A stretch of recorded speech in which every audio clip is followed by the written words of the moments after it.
to schizophrenia, and even as an indirect means for achieving immortality and time travel. Most early attempts at using cold, however, were stabs in the dark, co-opting an accessible resource that in most cases likely distracted patients from their ailments, more than it actually curing them. Still, humanity has been incredibly persistent. With each new therapeutic advance, hypothermia offers a shimmering glimpse of its potential as another form of treatment. Now, science is beginning to unlock the secrets of hypothermia in an indisputable, evidence-based manner that focuses on cold's ability to effectively slow down and suspend time before tissue damage from lack of blood flow can set in, as it often does in cases of cardiac arrest, stroke, and brain injury, for example. In this book, I'll tell the story of therapeutic hypothermia, a history filled with exciting but sometimes gruesome experiments, scientists, suspended animation, head transplants, prolonged space exploration, and a host of controversial attempts at harnessing the power of cold in strange and surprising ways. This chronicle often intersects where science and fantasy meet, and where the lines between life and death are blurred. Yet based on scientific evidence accrued over millennia, we understand hypothermia better than ever before, and we have numerous new life-saving cooling techniques at our disposal. Still, a macabre stigma hangs over the field. Centuries of trying in vain to harness the power of cold have left countless dead. Current knowledge, however, is overwriting the old views. To understand how milestones in therapeutic hypothermia have been reached, the following chapters will delve into a dark history, from which science is now coming out on top.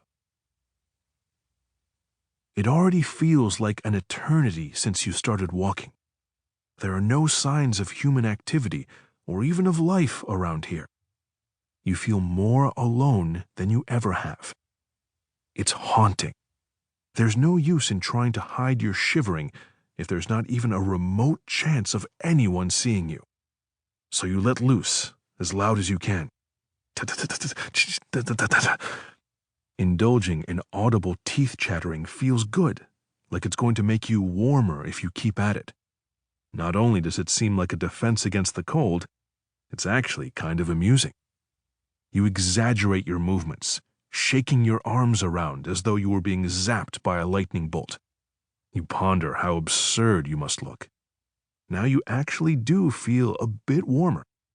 That seemed to work. As soon as you begin moving forward again, however, you notice just how cold your feet have become. With such little feeling in either of them, they seem more like dead weights, like they're not part of you. You're aware that a loss of feeling could mean frostbite, and you shudder to think of the consequences. You try to move faster. That's always a cure for cold, you think.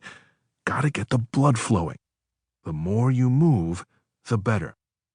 Soon, though, it seems like the cold in your feet has spread to your hands.